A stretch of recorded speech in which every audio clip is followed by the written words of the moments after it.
Welcome to R&B Sauce. This is DJ Pineapplez, and today I am joined by a very special guest and one of my favorite artists. He's super creative, always pushing boundaries, and this year he was Grammy nominated for his debut album, Love on Digital. Welcome, Destin Conrad. How are you? Thank you. I'm good. How are you? I'm good. I'm so happy that we've been able to do this. Me too. This is fun. And I'm so happy that you're in London. Do you know what? I need to say something before we even really get into the interview, right? Yesterday, you posted a story on Instagram and you was like, I think you said London is my favorite place or something, right? And that song selection you had, Kelly Price, It's Gonna Rain. I literally sent it to my friend Malik and I was like, look at his taste. Come on, Destin. That was what I was listening to. I was just like, well, you know what? Let me just put this as the song. That's my song right there. Yeah, that's one a of my good favorite R&B songs. That's a great song. Kelly is singing down. Down. Every time. She never is not singing down. Exactly. One of the greatest, I would say. 1,000%. And you know, we're here right now at Shepherd's Bush Empire and you are doing a sold out show tonight in London. I'm so excited to see you perform. I saw you perform at Coco. I think it was was it 2 years ago or last year? Last year. It was a year and some change maybe. And you absolutely killed it. When it comes to live performing, you were definitely one of the best, for sure. Thank you so much. So Destin, let's bring it back to the beginning. What are some of your first musical memories? My first musical memories, I mean, singing in church, really. My aunt was an evangelist, so she would always have me sing at the church events. And yeah, that's my first time, I feel like singing for people was at church. Wow, and how did you find that? Do you feel like when you first went out, was you quite confident straight away, or did it have to build? No, I was very shy. But the thing is that I was always at home. I was always singing. So my mom was like, "You got to do something in she music." Just knew. Yeah, she knew for sure. But yeah, I was definitely. I wasn't I was a kind of shy kid, but. Yeah, I feel like doing it constantly made me, a little more yeah. And I feel like developing in the church as well is one of the best places. When it comes to vocalists. And R&B music, for sure. The church is where it's at. Definitely. So it's kind of a lost It is, art, right? I hear people talking about that now and just being that's kind of lost in R&B today. Just people not growing up as much in church. But I mean, you did. So, we still do have them. So when it came to R&B, specifically, is there an artist or album that you would say really sparked your love for the genre? Before I could talk, my mom and my sister would always say that I would hum a lot when I was a baby. And I would hum Rock the Boat by Aaliyah. And I think that was just them telling me that, I'm like, noted, that's probably where the seed was planted. But yeah, Rock the Boat, probably the Aaliyah self-titled album. I feel like it's probably one of the first albums I remember listening to on my CD player. That one and Diary of Alicia Keys, those two we had in the house. I remember playing those a lot.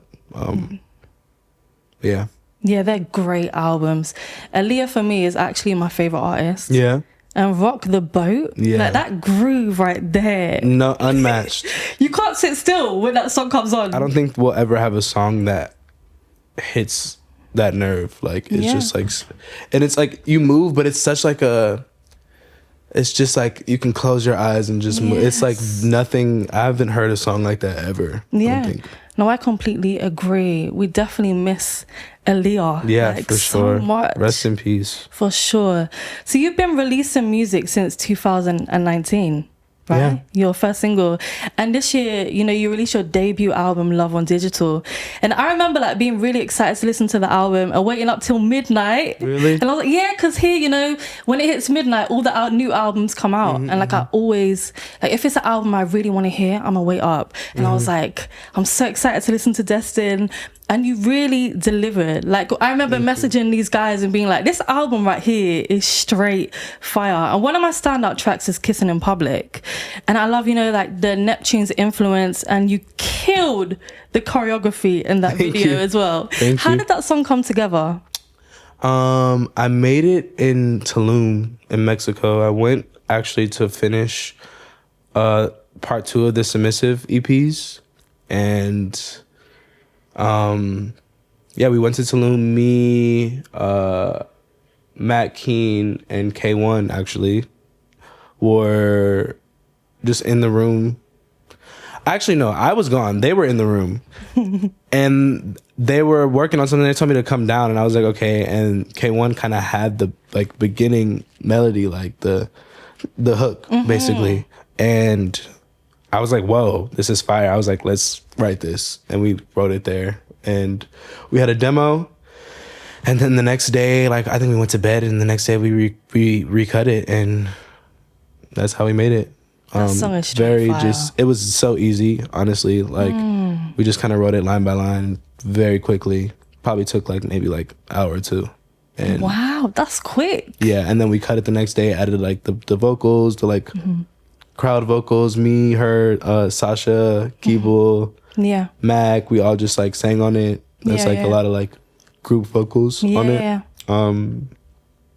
Yeah, it was so easy. But honestly, my favorite songs are the easiest. Yeah, it just comes naturally to you. Like when you hear it, you just feel inspired. Yeah, just kind of like comes out. Yeah, makes sense. Sure. And do you know one thing that I really love about that song, right, is the fact that the bridge comes after the second verse. So rather than it being like second hook and then bridge, which is like the more normal traditional way. Because I remember songs like A. Marie, Talking to Me, and Jagged Edge, Let's Get Married. Like, second verse, it would go into the bridge. And that's one of my favourite things about that song. I'm like, I feel like it really is bringing us back to that old school R&B feel, you know? Yeah. How do you feel like about bridges right now? Because I feel like this year has been crazy. It's such a lost art, and I'm so excited to make my next album so I can make some more bridges. I think they're also fun to make. Like, recording a bridge is really fun, like, because it's just like it almost feels like you're making a different song for like 2 seconds. Like, it's like stepping into a new, like, you have like a key change or like something that's just like, you know, it's really fun to me. And I want to start doing it. Yeah, for sure. It like scratches that like musicality itch. Exactly. Yeah, I love a bridge. Yeah, it's always been like my favorite part, to be honest. And like with Kissing in Public, and then we got K1 back at the club as well, and Kehlani's out the window recently. And Flo just dropped a song called Recently Deleted. I don't know if you've heard that one. I haven't gotten into it yet. I gotta check it out. The bridge. Yeah. Literally insane. Oh, okay. So I really feel like, you know, this year it's been such a great year for R&B, and I feel like 2026, like I'm super excited for what's gonna happen. And you kind of like feel like there's a shift in R&B happening right now. I do. I feel like, yeah, as you said, with like Kehlani and like the success of like Folded and like all, like I feel like it's finding its way back into like mainstream music, which I'm really excited to see how that works out within the next like couple of years. I feel like also soul music is finding its way back into like the top 10, like like, you know, you're hearing a lot of soul songs, that Olivia Dean song, like that.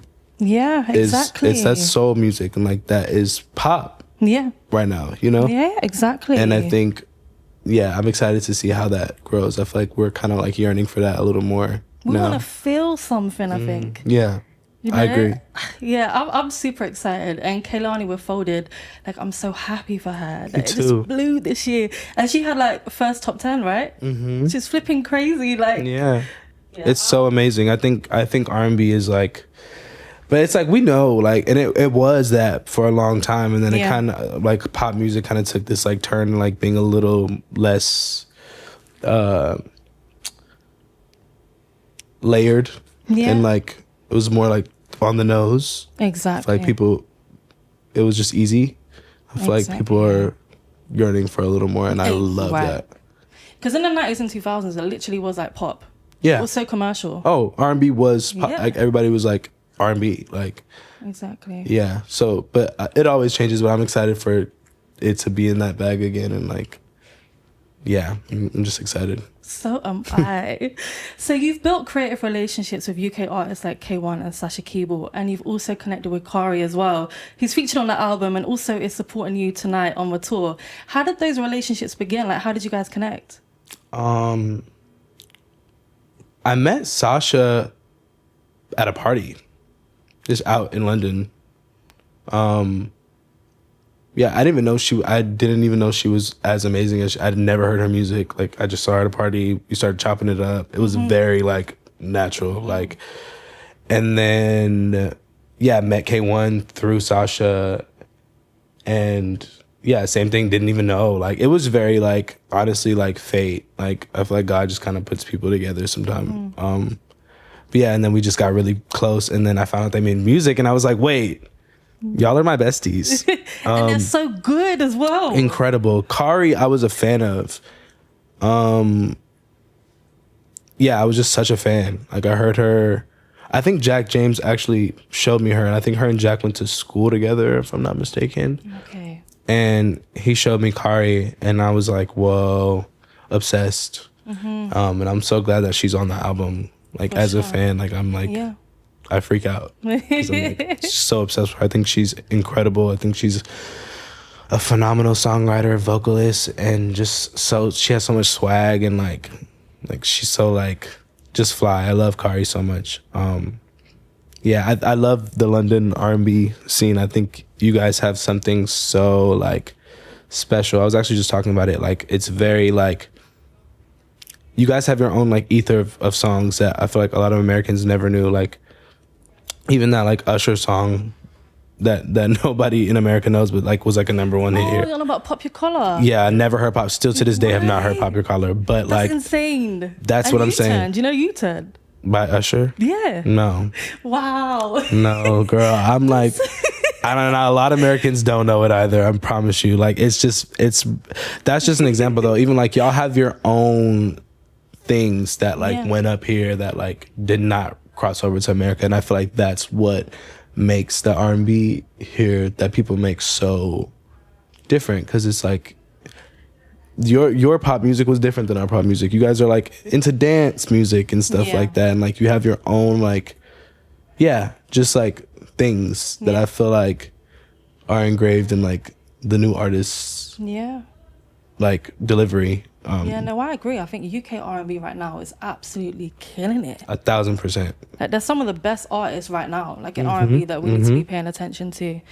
But you know, going back to Love on Digital, I was listening to Party With You yesterday, and like that song literally feels so good, and like it feels like you need to be on a beach somewhere with a cocktail. And I also love the Aaliyah line in it as well, the reference. I was like, oh, I told you Aaliyah's my favorite. When I heard that, I was like, yes, Destin. Come on. And it really feels like on the album, you know, that you were having so much fun. Like, what was the energy like in the studio creating the songs? Fun as fuck. I told myself I wanted to make an album that was just fun. Especially being my debut album. It's called Love on Digital because it was my ode to the digital era of R&B music, and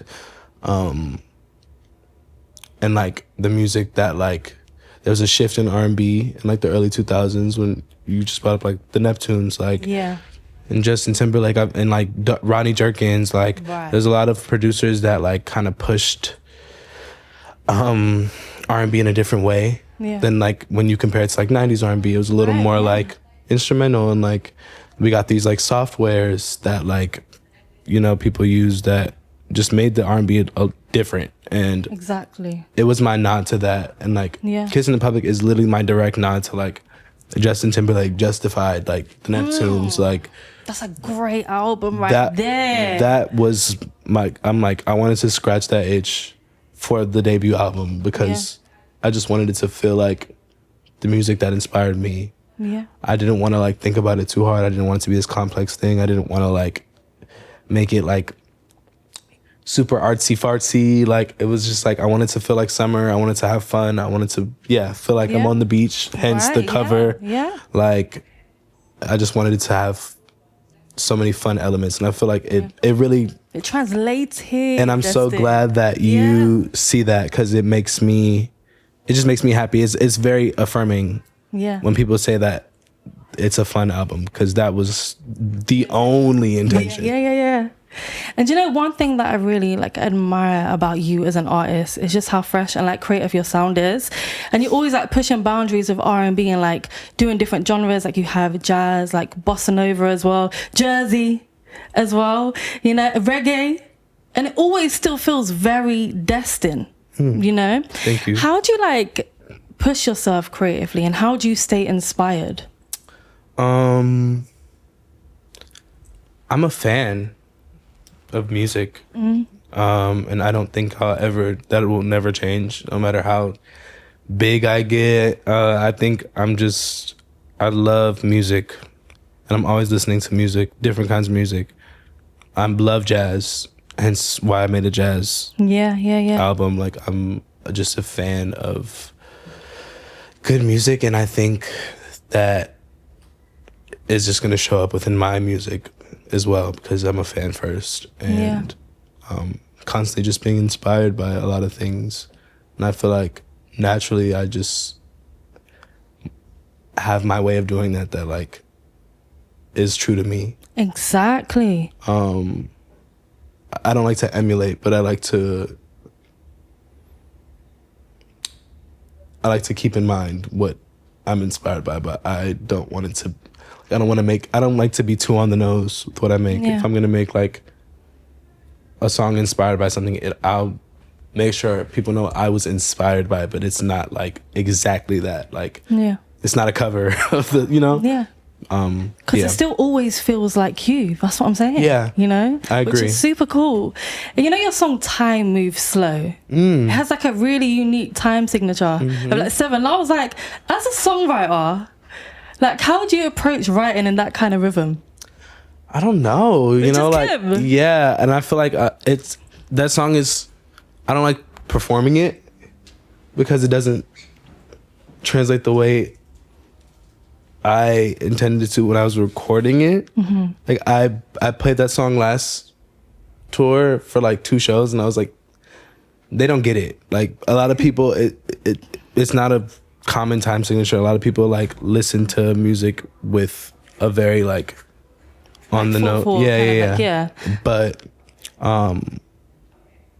I think I just kind of like just followed it. I don't know. I can't explain it. But you nailed it though. Thank you. That's a really that's a deep one, a deep cut for sure. Yeah, no, I love that. That's one of my favorites. So really? I was like, I need to talk to you about that. You have taste. Thank you. So, you know, when it comes to creating or listening to music, I heard that you see colors. Yes.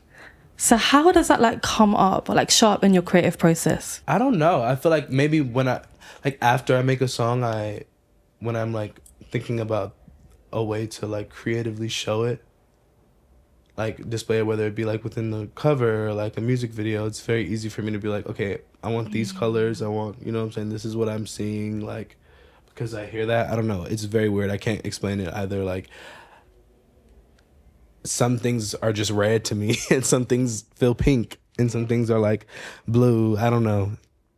And like one of my best friends, there's a word for it. It's called synesthesia, and I'm pretty sure I have it. My best friend really has it though. Like, to the point where like even like sounds, like she's really sensitive to like sound, and like it's such an interesting thing. But we'll agree on certain things. Like, we'll be like, what does this feel like to you? And it'll be like something like inanimate that doesn't really have a color, and we'll be like, oh, this feels orange, or like, and we both would be like, this feels orange, and like, you both agree on the color. Yeah, okay, like, it's really interesting. But yeah, like I that's also something I can't really explain, but yeah. Because I spoke to Alex Isley and Umi as well, and they both said that they have synesthesia. And Umi was like, she was saying though that when she's creating, sometimes if she's creating with other people with it as well, that sometimes, because I was like, does it help if you're like, oh, I want to make it feel pink or something? But then she's saying that the other person, her pink might not be their pink though. Exactly. Yeah, so it's really cool that you and who is your friend? I'm guessing my best friend Jamie. Shout out to Jamie. Okay, so you guys literally have the same color. That's super cool. Yeah. Sometimes though, I'll be like, no, this is. She's like, no, this is green. But like, yeah. So much creatives have it. I think. Yeah, for sure. I think it's an amazing gift. Yeah. It really is. So, you know, a song that I've had on repeat is Mr.E. Like, the rhythm on that record is crazy. And I love the fact that Mr.E is also a double entendre for mystery. Right? Like, who is Mr.E to you, and what does that character represent? he represents. He's like my like really toxic masculine alter ego. He's kind of just like became that after the fact.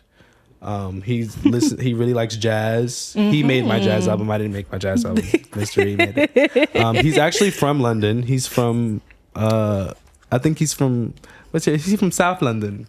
South? He might be from South. He's a geezer, like, and he like chain smokes cigarettes, and he's always at the pub.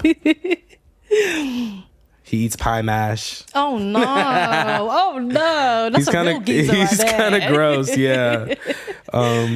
Yeah. He's not a cool guy, but he has taste. Because I noticed that at the end of that song as well, you got like the jazz section. And also in your video with Terrace Martin, it says starring Mr.E. So I was like, oh, so this feels like the jazz kind of, you know. Yeah, he's my alter ego. He stays in like a cool hat, long trench. It's definitely giving British. I get it. He's British. I see it now. So, you know, even before you released your jazz album, Whimsy, right? I could hear like jazz influences in your music. So it just felt like such a natural progression for you to kind of like go and do that. Can you talk a bit about like what led you to being like, yeah, do you know what? I'm going to actually release like a project? I don't know. I'm a fan of jazz music. I was in jazz choir in high school. Shout out to Mr.E, my jazz teacher. He really put me on to Frank Sinatra. He put me on to like a lot of just like classic jazz music. So I always kind of had that like niche for it, and then I always knew I wanted to make it. I didn't know I was going to make it directly after my debut album, but it's just kind of how it happened. Yeah. And I'm really glad I did, because it was very well received. And like a lot of my artists, like homies, tell me that's their favorite shit by me, and I think it's because I kind of challenged it. Like I didn't really like. It was more for me. It was selfish. That album was very selfish. And a lot of people were like, why are you doing this? I got a lot of questions like, why? Why are you putting out a jazz album? And I'm like, because I just feel like it. And it's just, it was for me. So to me, it made complete sense though. Like when you said you were going to do it, I was like, yeah. Like listening to your previous music, I could hear jazz influence in there. And you know, you worked with one of the greatest songwriters as well, James Fauntleroy. How was it like being in the room with him? Oh my God. Life-changing, and I can't wait to do it again. I low-key want him to just take control of everything I ever make. He is like incredible. I've been such a fan of his for years before I made music. And it was just such like a affirming thing that he was down to get in with me, and like he's like one of the greatest of all time, as you said. Like, for sure. Yeah, I can't wait to do it again. It was very easy. I told him I wanted to make a song about a hotel, which sparked the W. Yeah.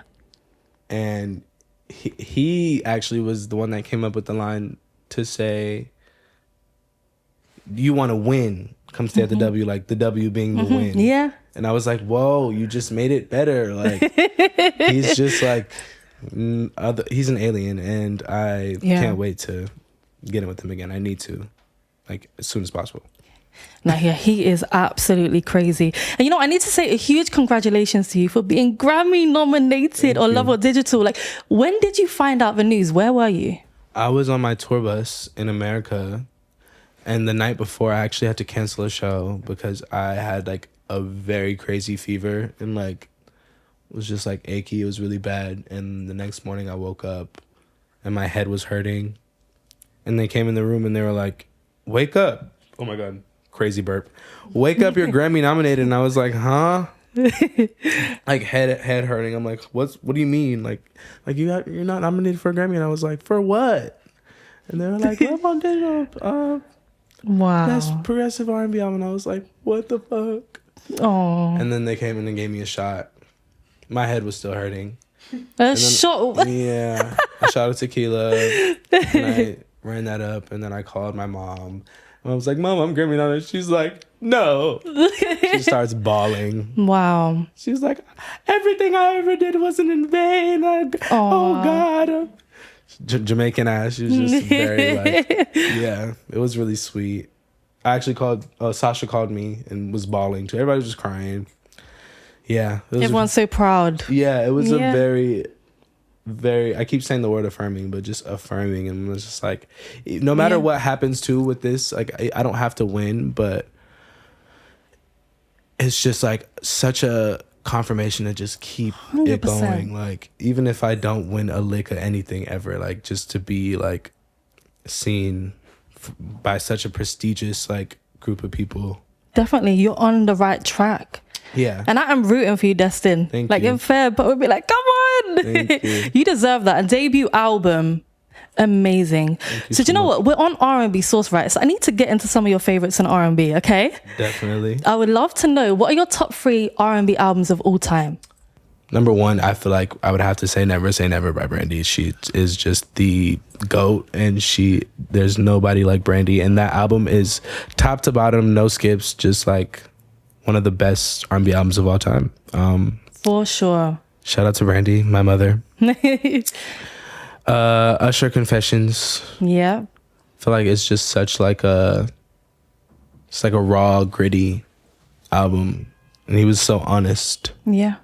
And there's nobody like Usher. I agree.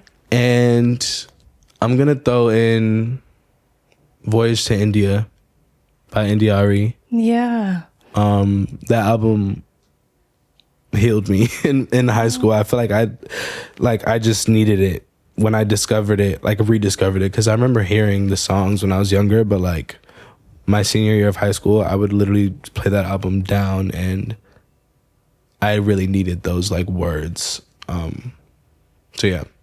No, India.Arie is fire. Oh, top. She's incredible.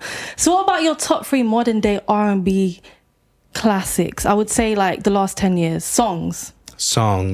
Honestly, I was just talking about this earlier. This is an album, but Anti by Rihanna really changed how I view R&B. Honestly, Work by Rihanna is such a good song. Yeah, as a DJ, when I play that song, it goes off every time. It's an incredible song. Yeah. And it like teeters like the reggae, but like it's still kind of R&B. I love like, you know, as we know, I play in that world. Yeah, exactly. 10 years. Damn. I'm gonna have to go. Can I look at my phone? Of course. I'm gonna have to go All Night by Beyonce. That's a good song as well. We love Beyonce. I was listening to that on the way here, and I was like, oh my God, like there's nobody like Beyonce. Yep. This is a very random list. I mean, Beyonce and Rihanna, they're like, top. Yeah, exactly. What about the third one? Where are we going? Third one. Ooh. Bad Habit by Steve Lacy. And that, I think he was actually nominated, and he won. Actually, he won an award for the same category that I'm nominated in, and I think it was so well deserving. Thinking of like progressive R&B, right? Exactly. Like pushing the genre.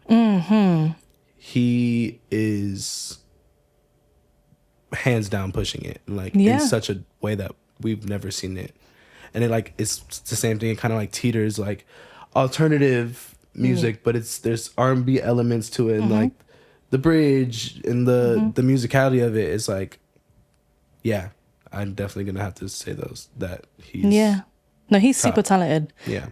And like you said, like pushing the genre forward, which is so important, I feel like. Yes. So Destin, let everyone know your socials and where they can follow you to keep updated.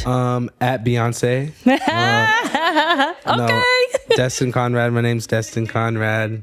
You can follow me there, Destin Conrad, on everything. And yeah. TikTok, yeah? TikTok. Oh, my TikTok, I don't have one. Destin. I do, but y'all find that. It has like, my username is like weird too. I don't even. Okay, let's see if we can find you. Yeah, so I'm somewhere on there. I'm gonna try now by the end of tonight. Yeah, that's not who I am. That's somebody else. So Destin, thank you so much for coming on R&B Sauce. Like, I am so excited to see you tonight. Thank you. I'm really rooting for you for the Grammy. And just like, I really appreciate you, like, as a huge R&B lover, the fact that you really are super creative and you mix all these different things and you're so unique. Like, there really is no one doing it like you right now. So thank you so much. I appreciate that. Thank you so much. What's up, y'all? It's Destin Conrad. I'm with DJ Pineapplez, and this is R&B Sauce.